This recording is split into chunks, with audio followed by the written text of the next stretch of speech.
Thank you so much. Good morning, everyone. It is such a pleasure to be here. My name is Chris Bruntlett. I'm the Marketing and Communication Manager with the Dutch Cycling Embassy. We are a public-private organization that was founded by the national government in the Netherlands, specifically to export the knowledge and expertise that exists in that country to cities around the world. And we've had a really exciting week here in Southeast Florida. We had a film screening on Wednesday night on the Underline, a fantastic workshop yesterday on cycle network design, and it's my pleasure to be moderating this session with two excellent speakers for you this morning. So the session is Complete Streets or Livable Streets, Planning Beyond the Pavement, and I will introduce the two speakers and have them come up to the stage in a moment. But first, I'm going to remind you to use slido.com to submit your questions. As you probably already know, the event code is SSS 2030. We are going to have plenty of time for questions from the audience, so please do submit your questions, and we will get to them in due time. So first, I'm going to call Darnell Grisby to the stage. Darnell currently serves as a Senior Vice President at Beneficial State Foundation, where he leads the Clean Vehicle Assistance Program. He's national thought leader in transportation policy and the mobility justice movement. He has deep expertise in transportation policy and funding, anti-racist initiatives, housing affordability, transit-oriented development, and the intersection of transportation and housing finance. Darnell was recently appointed by California Governor Gavin Newsom to serve a 4-year term on the California Transportation Commission, which programs and allocates funds for the constructions of highway, passenger rail, transit, and active transportation improvements throughout California. Darnell, the stage is yours.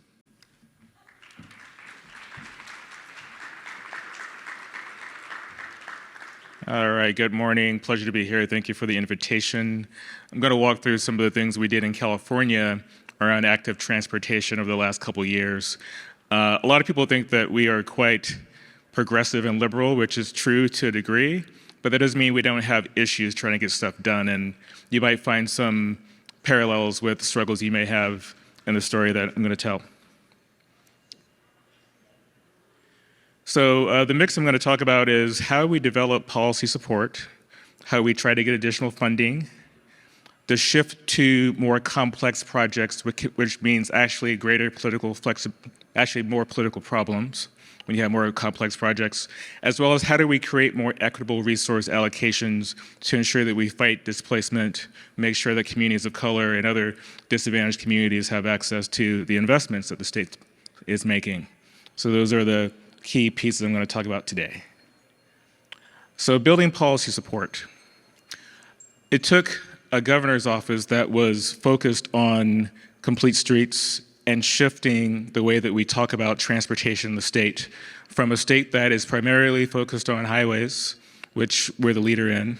In fact, a quarter of all of our productivity growth during our most productive time as a state came from our investments in the highway system. So the highway system has been economically critical, but it did in fact leave some issues that we need to do some cleanup on.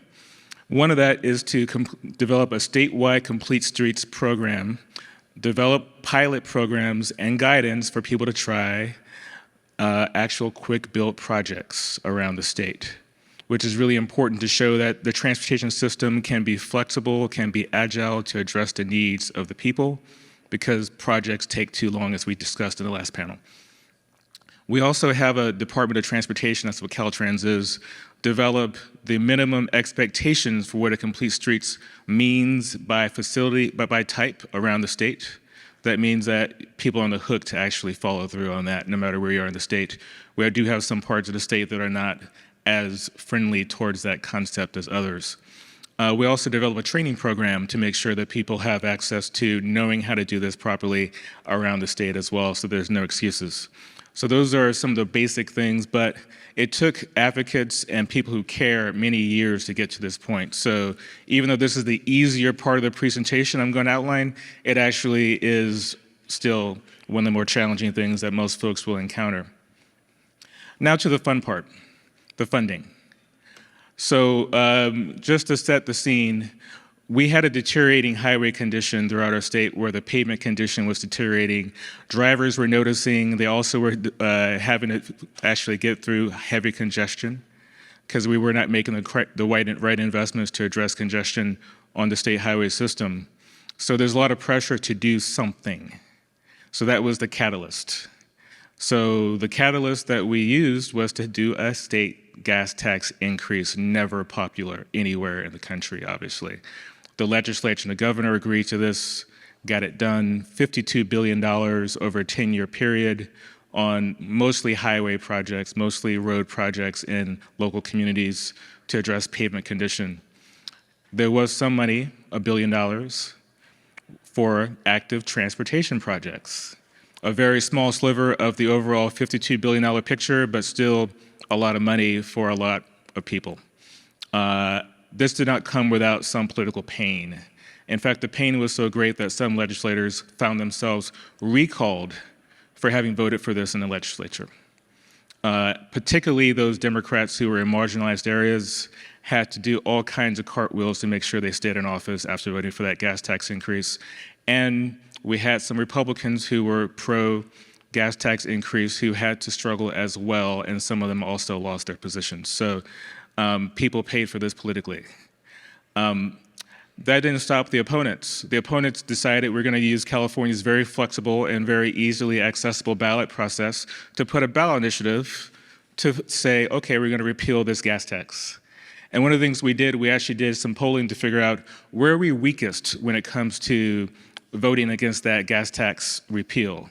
And the interesting thing that we found was voters of color, particularly in some of our inland areas that are more conservative, more working class, decided, well, we don't really know about this. So we found that they actually voted in favor of repeal at a rate that was greater than their partisan lean, meaning that these are traditionally Democrats vote for most liberal things, but decided to vote for the gas tax repeal because people did not speak to them directly about what their concerns were, what their communities could actually benefit from the gas tax increase.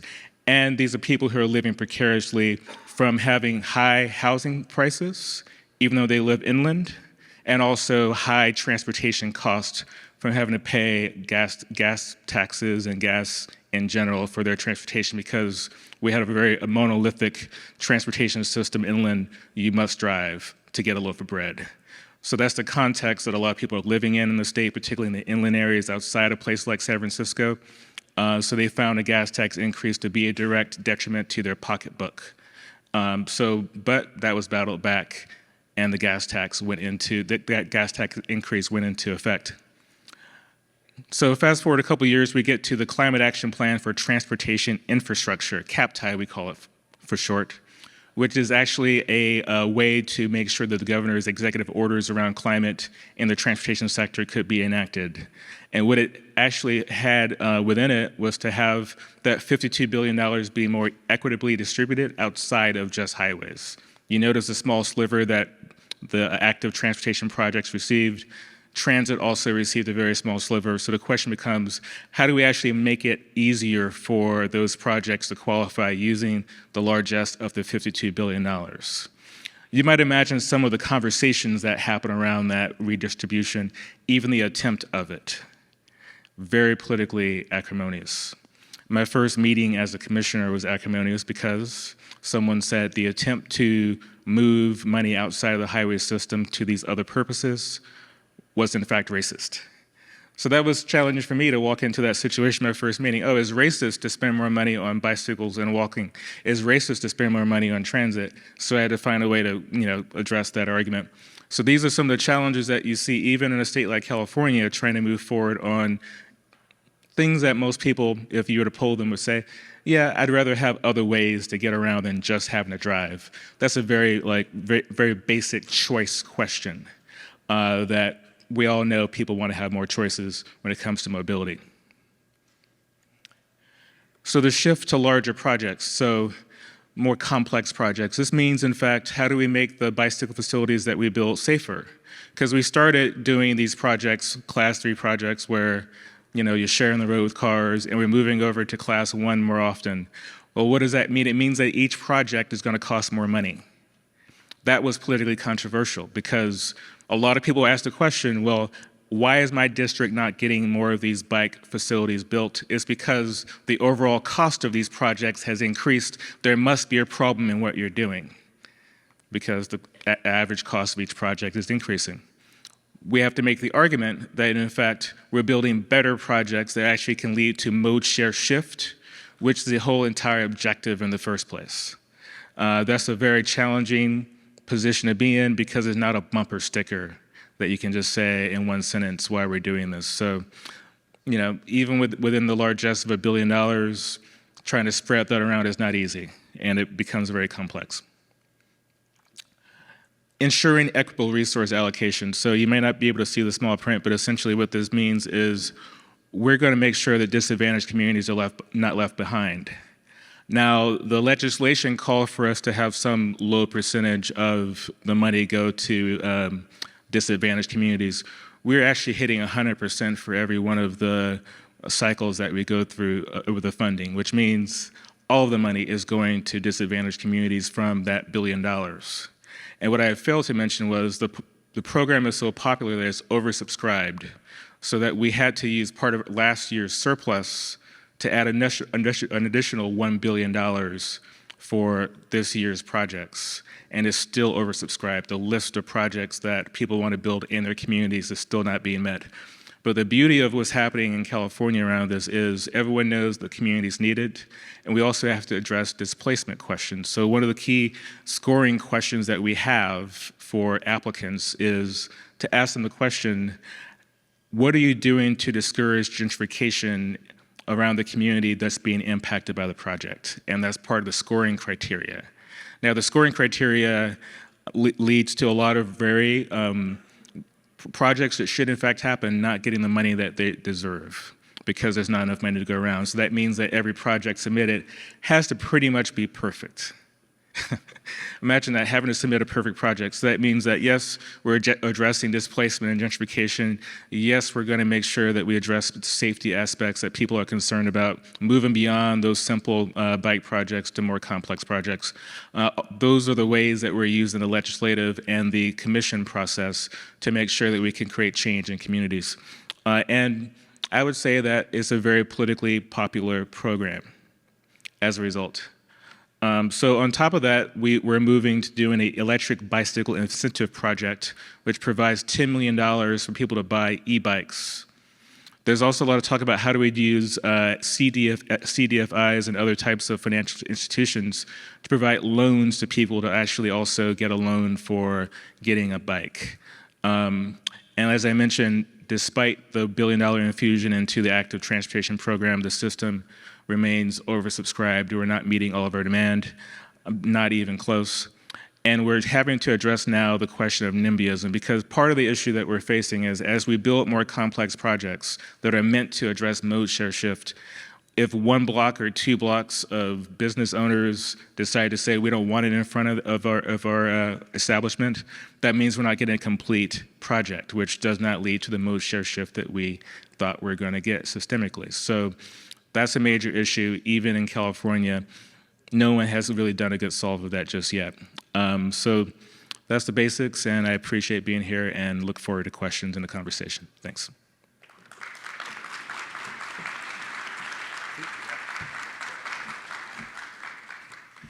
Thank you so much, Darnell. And our second speaker, without further ado, is Cheri Hessami, who is the head of operations and well-being at Happy Cities. Cheri is a multidisciplinary urbanist who applies her background in cognitive science and public health to create happy, healthy, inclusive urban spaces. At Happy Cities, she has used her deep engagement techniques to help seldom heard communities co-create meaningful public spaces. She has also co-led pioneering studies on tactical urbanism projects, unearthing the remarkable effect that public plaza designs can have on feelings of safety and belonging. Please welcome Cheri to the stage.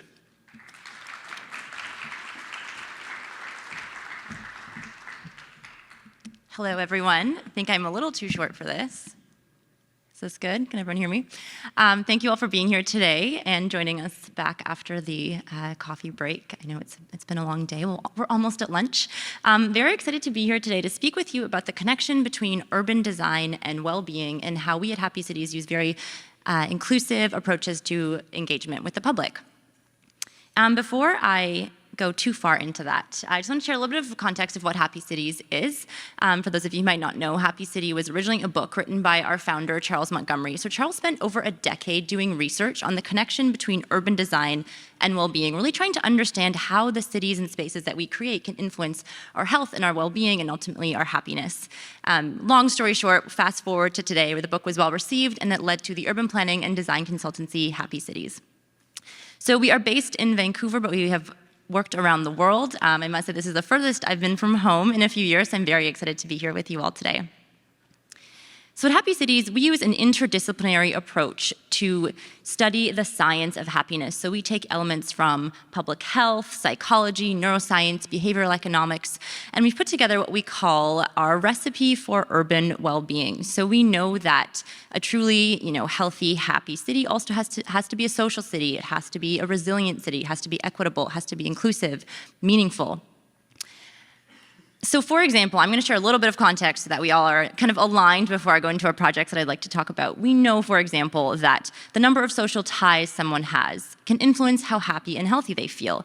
And we know that this effect applies to encounters with strangers as well. So when we're designing these happy, healthy communities, we have to think about how we can boost these opportunities to interact with strangers. We also know that we can boost walkability through the design of our streets. So in the environment on the right, studies have shown that people will happily walk up to 800 meters compared to the environment on the left where people are not as excited to walk even 200 meters. So that can be attributed to the quality of the space as well as the car-oriented environment on the left. We also know that the quality of our streets can affect how we feel about each other and the trust we have in strangers. So one of our studies found, again, in the environment on the right, people were 5 times more likely to stop and offer help to a lost-looking stranger compared to the environment on the left. So again, thinking about how we can create these changes and learn from these experiments to keep boosting well-being in our cities and our communities.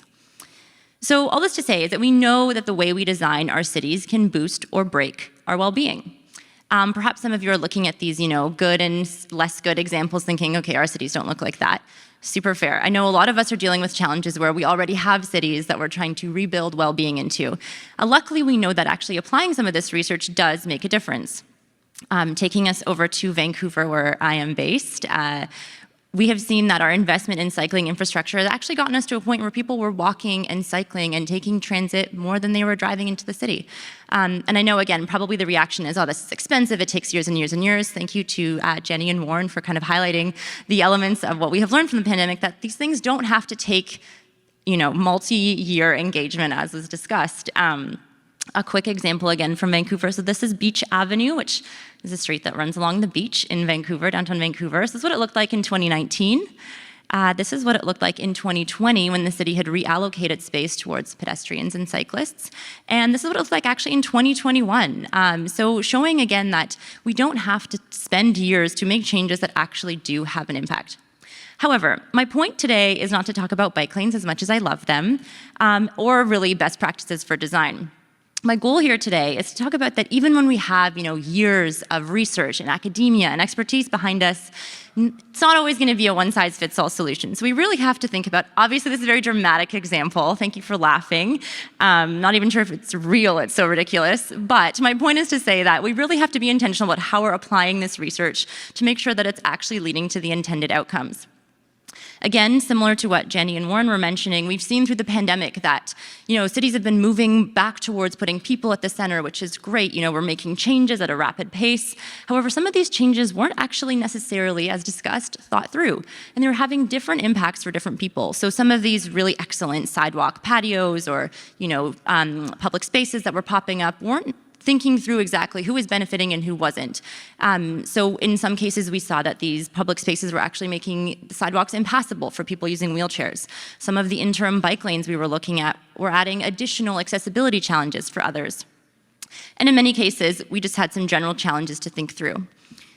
What we also saw is, as discussed, so thank you for setting this tone previously, there was an unequal distribution of where these interventions were actually getting installed. So they tended to skew towards the more wealthy neighborhoods, or they tended to benefit people who had the means to actually benefit from them.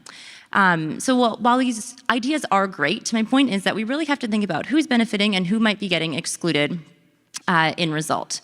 So this brings me to a quote that we look at a lot at Happy Cities, which is one of the requirements of happiness is equality.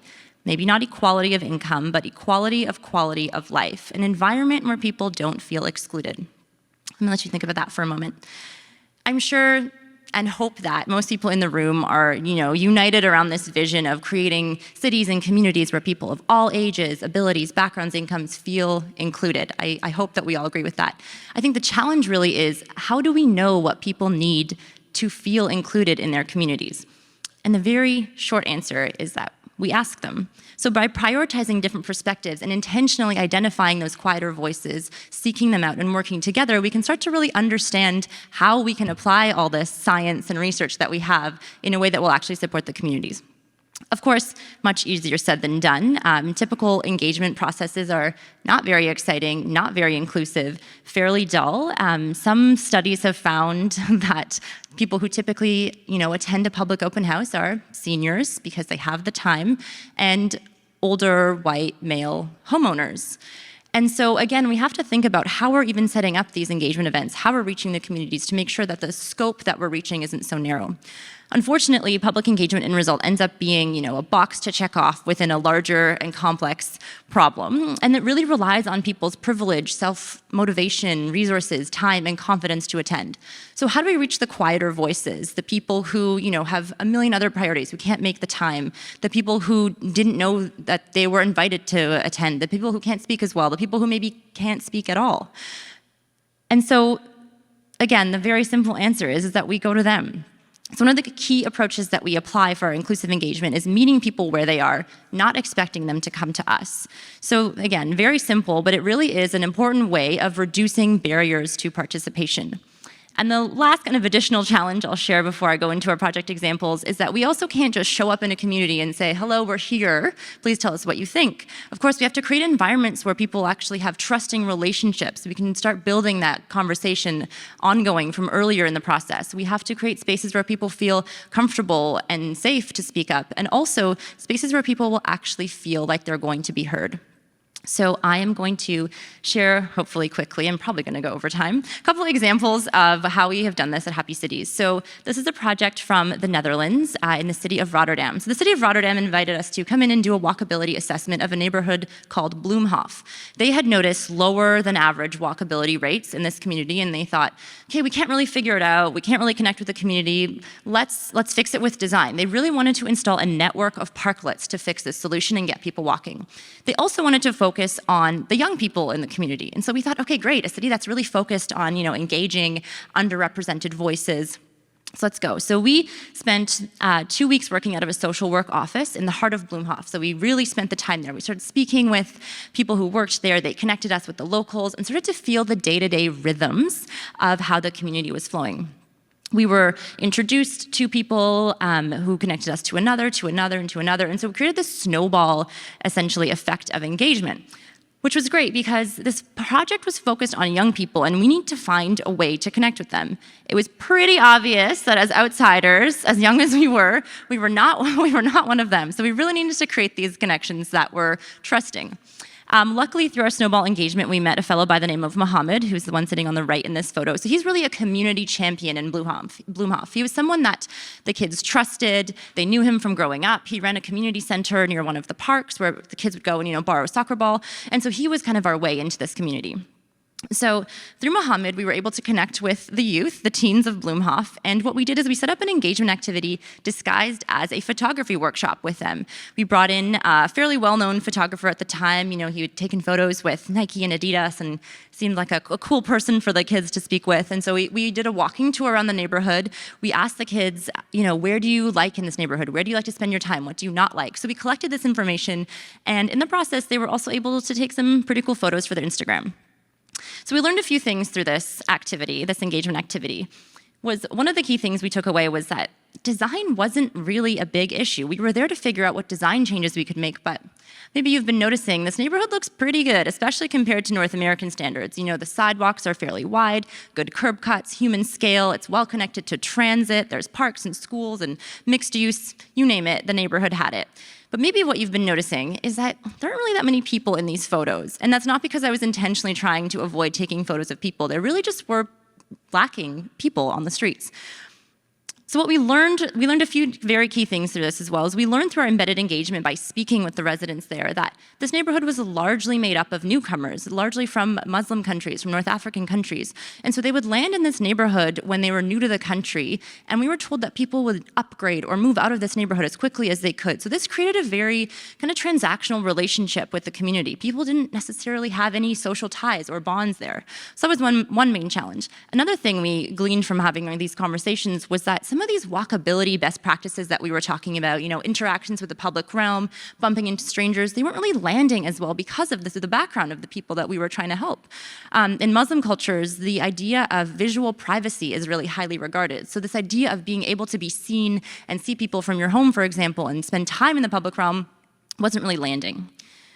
By speaking with the students and the kids, we also learned that they actually didn't really want another parklet. They had their parks. They didn't want to be spending time on the streets because, in fact, they kind of didn't like doing that. When they were in large groups on the streets, it was pretty common to have the police called on them because, you know, people would look out their window and think, oh, a gaggle of teenagers, this must be trouble. So they didn't want to be outside any more than they had to be.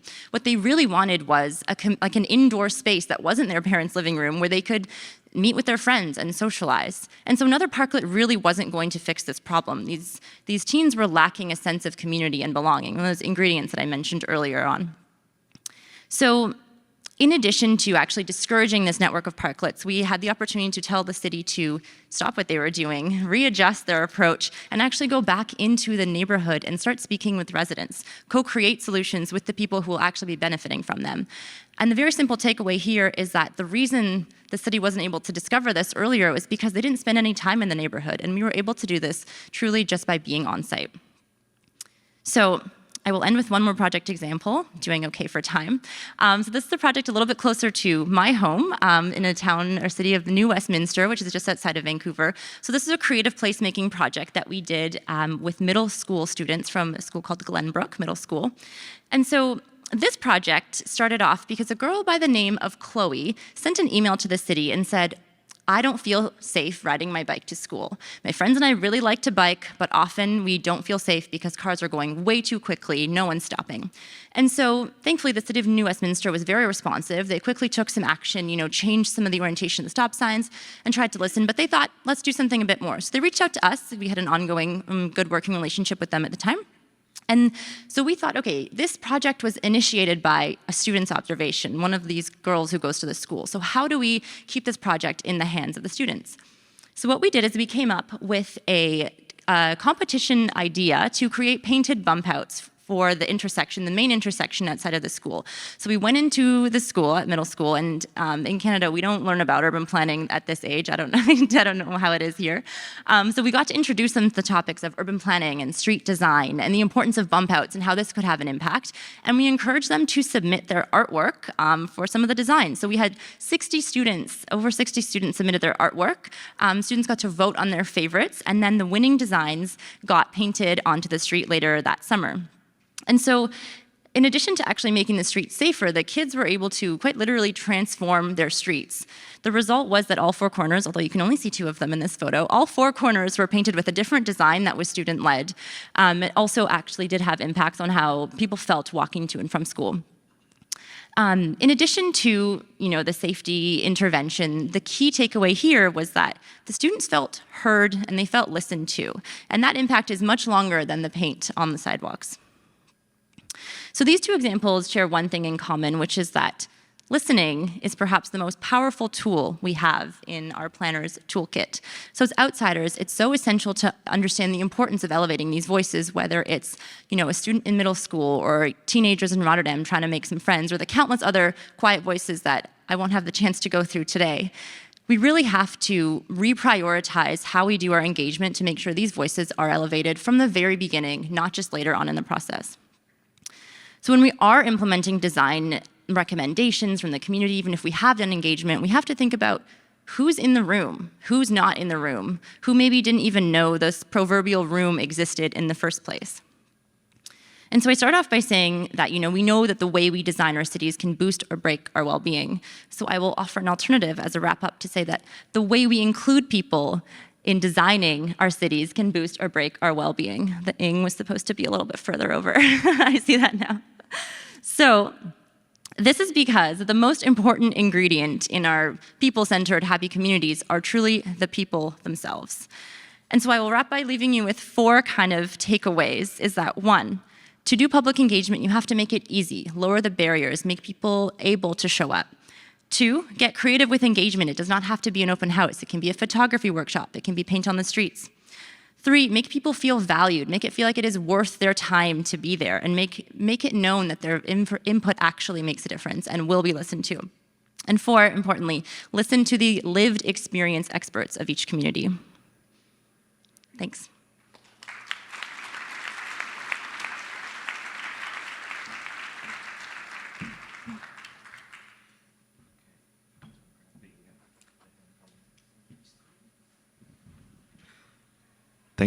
Thank you so much, both Darnell and Cheri, for the excellent presentations.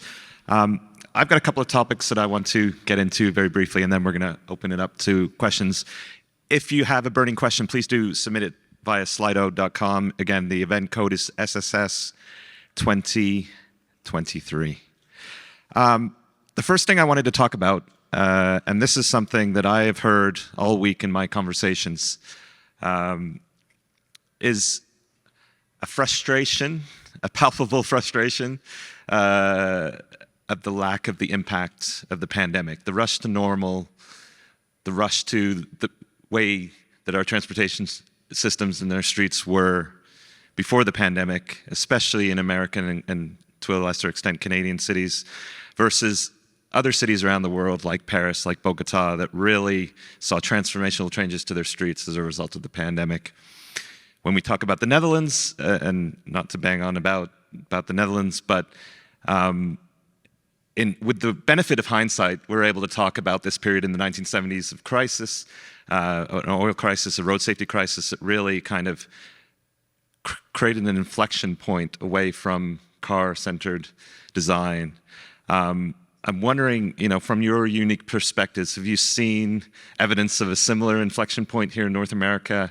And is there a reason to be hopeful that this in the long term will result in transformational change to culture and also to our institutions?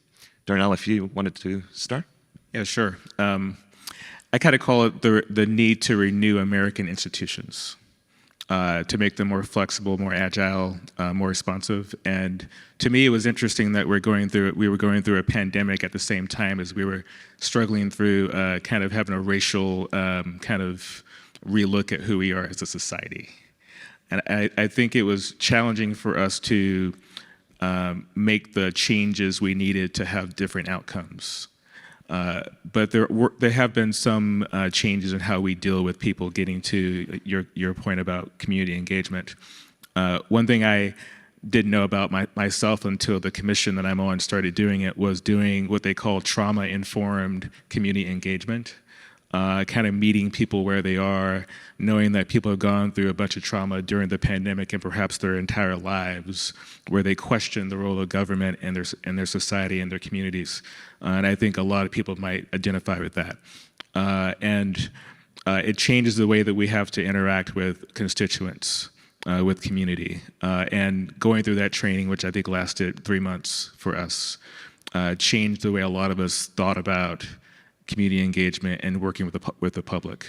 And I think those sort of actions, which might have been triggered because of the racial reckoning or because of the pandemic, might lead to better outcomes in the future. So those sort of things keep me excited and happy that we can possibly rise to the occasion still. Yeah, thank you. Echoing what you were saying, I think from the kind of private consulting angle, prior to the pandemic, it was quite a struggle to say, hey, I think we have to put thousands and thousands of dollars into engaging with the community.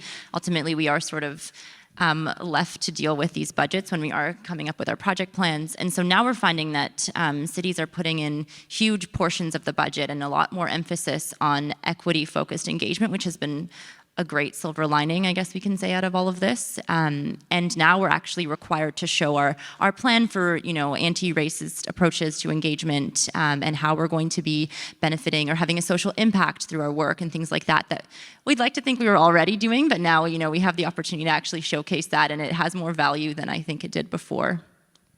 The other thing I've been hearing this week, I've been having a lot of conversations specifically with advocates, is the frustration with the engagement process, and you both touched on this in your presentations.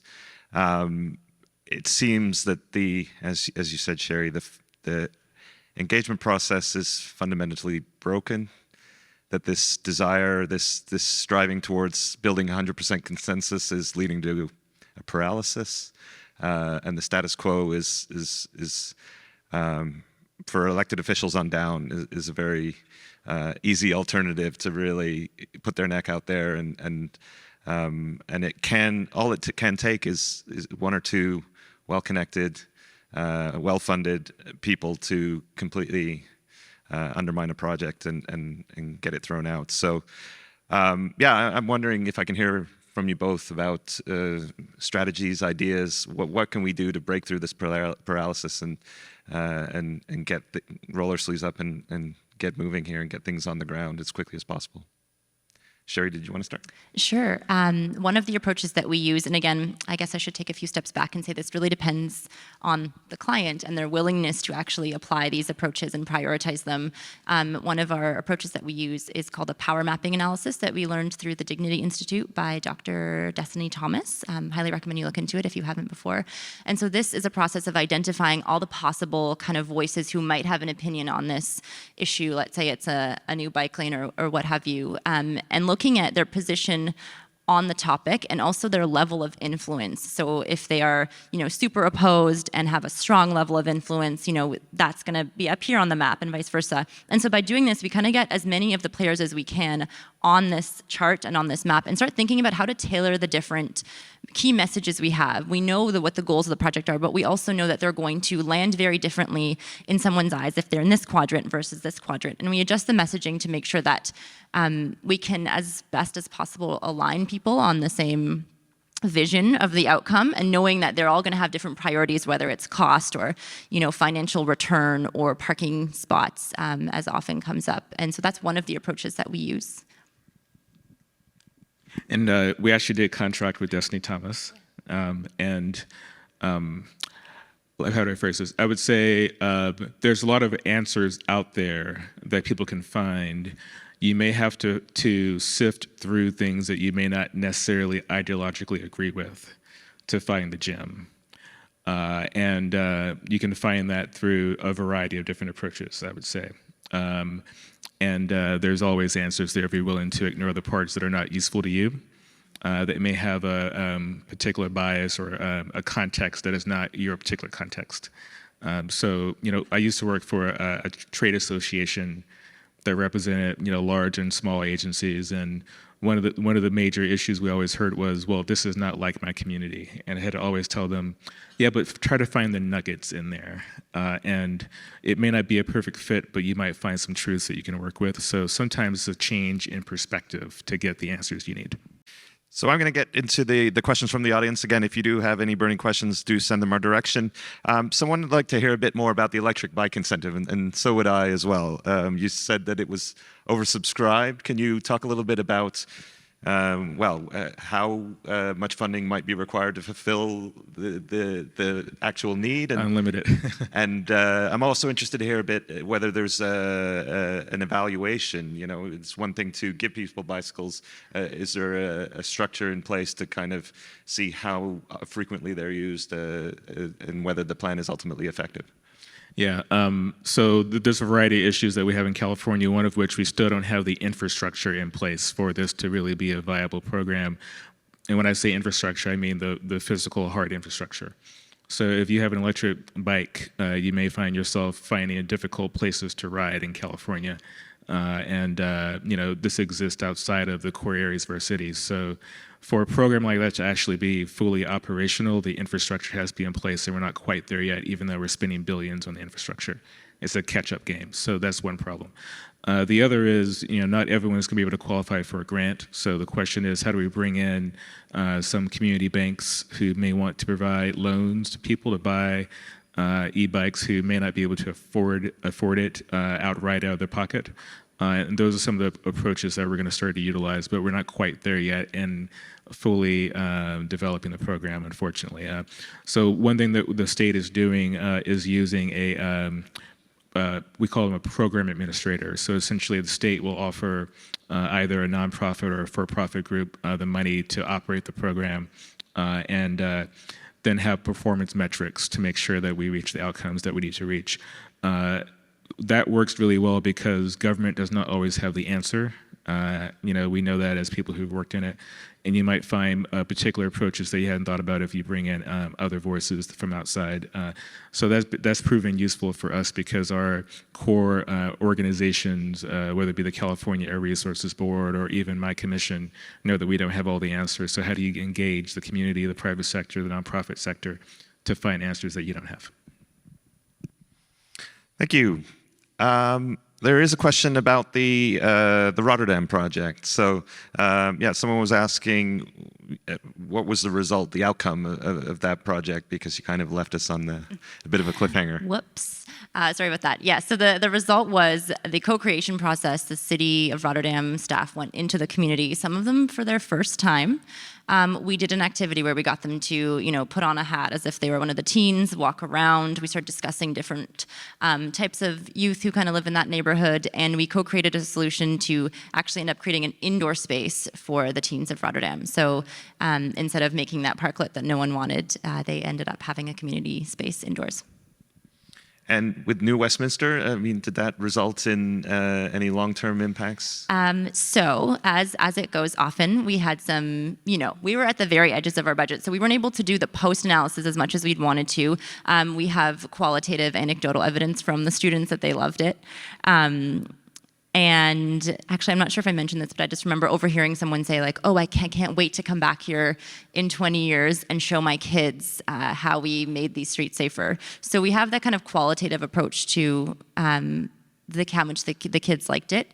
However, that has definitely been seen as a pilot project, and now we're working on extending that kind of painted intersection project across the school district in New Westminster, and then hopefully also across the Lower Mainland in Vancouver. There is a question here about dealing with elected officials. We've spoken a lot about dealing with the residents themselves, city councilors, mayors, skeptics. Do you have any suggestions, strategies about getting them on board and bringing them along? Great question. I think this is a strategy that has to get adjusted depending on the conversation every time. Similar to what I was saying about, adjusting the key messaging to make sure you're speaking to the right audience. Often if you just say, oh no, this public space is really great, it's not going to translate. I don't know. My takeaway is stay open-minded, be okay to being yelled at a little bit, and just be open to actually, having a conversation with this person. Like you were saying, Darnell, you're not necessarily going to agree with them, but remembering that, we're people first. As much as you might disagree with them, their opinion does still matter, and trying to kind of navigate the conversation from there. I will also add that often as a third party in these conversations, we're not the city and we're not the residents themselves, so it allows us to kind of navigate these conversations in ways that the city cannot. And I would add, it's almost like a government affairs approach if people have ever had a job like that. You have to study and analyze the incentives that the core audience you're trying to reach has and what their core risks are. So, think about what would a bureaucrat care most about in terms of risk and try to lower their risk. You can almost kind of think about when you walk in the door with an idea, what would a bureaucrat or an elected official think about is going to keep them up at night from your idea, and try to reduce that to the degree possible. And that's just sort of good government affairs work. It's sort of a baseline thing. Okay. There's a question here for you, Darnell. You'd made reference to anti-gentrification, anti-displacement efforts that are part of this program. Can you perhaps talk a little bit more and go into detail about those strategies? So this is brand new. That was added recently in our most latest round of offering. And it's simple scoring criteria, which means we want to see that you've thought about the problem to some degree. I think there's going to be a need for additional training to know what that means in different communities, different contexts, and how to address them. And what that oftentimes will end up being is all of government effort in those communities to address gentrification and displacement is not going to be just the transportation agency or the planning folks. Is going to be, the housing folks to finance people in the community to make sure that, you're not pushing people out. It's not just going to be in the hands of the transportation people. There's another question for you, Darnell. You had made reference to climate-friendly aspects when you're evaluating a project. Is that specific to the context or the location? How do you define that, and what does that look like in practicality? So every meeting we get these presentations by local officials, and they tend to say things like, "Remember, one size does not fit all."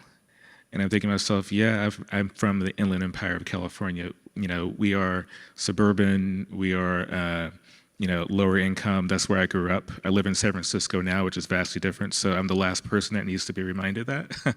But it really is realizing that how you might approach climate-friendly design is going to be different in each community. So one of the things that we're really pushing is we have also an electric vehicle incentive program. And the shift there is going to be towards making sure that we do that in communities where there's not good transit access, not good bike and ped access, so that we're not having a deleterious impact on our other investments. Some suburban communities are going to be best served by electric vehicles, and that's the reality of it until we can fix the infrastructure, which will cost billions of dollars and take years from a climate-friendly approach perspective. So that's the reality.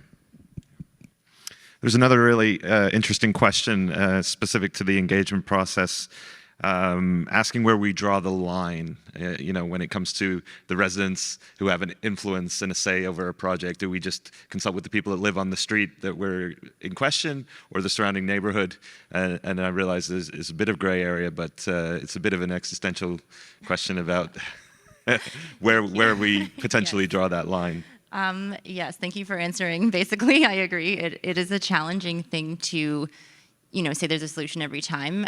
One thing we like to do is, let's say we do have an area, if it's in one neighborhood or not, we will look and see what kind of community organizations exist in the city as a whole. Maybe they represent people with mobility barriers, or people who have use wheelchairs, or youth organizations, or seniors groups. And we ask them, we reach out and we say, this is happening. And we kind of can get an answer of whether they care to some extent. Like, we have definitely reached out to groups where they're like, that's great to know, thank you for letting us know, but this honestly isn't worth our time.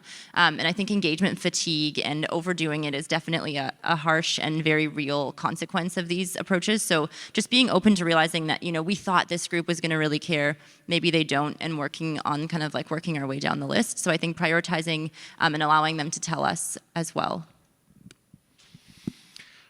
Someone's also asking for a bit more detail on this idea. You said, you go to people to talk to them, but are there specific strategies in terms of the timings, locations, when it comes to meeting people in their neighborhoods and asking them about a given project?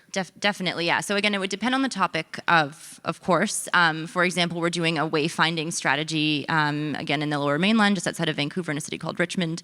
And so we know that, wayfinding has a huge transit angle, and they're focused on that as a goal for the city. And so we're going to, for example, transit stations, finding the busier times, meeting people when they're already going to be using the spaces so that you can actually be in the right context as well to have those conversations. Often these events are outside, in kind of unexpected places, like under maybe the awning of a store that lets us pop up there.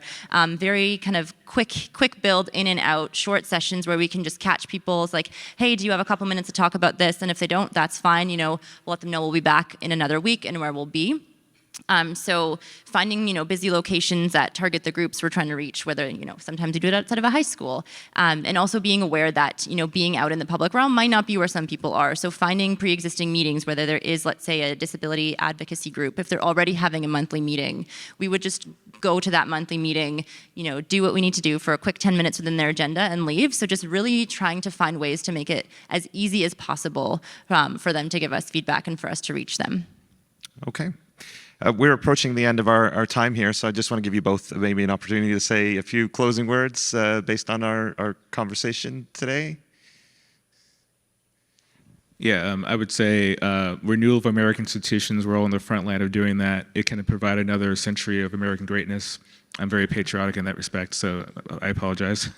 But I do think that a lot of the questions that we're asking is how do we renew our transportation system to provide that next century of growth in an equal way, unlike what we did last time. Thanks. Yeah, I feel like I sort of already did my concluding thoughts, but just to reiterate, when we are trying to do equitable, inclusive engagement, just remembering how important it is that when we're creating people-centered cities to really put people at the center of the conversations and involve them from the very beginning of the process, not just at the end to say, where do you want this parklet or should this bench be blue? Bring them in earlier and see if they want the parklet to begin with. Okay. With that, we'll bring the session to the close. I will politely ask you to just take a moment to go to slido.com and complete the evaluation for this session. Give us a little bit of feedback. Again, it's Complete Streets or Livable Streets. Slido.com, event code SSS 2023. Thank you so much to our speakers. Thanks again to the event organizers, and enjoy your lunch.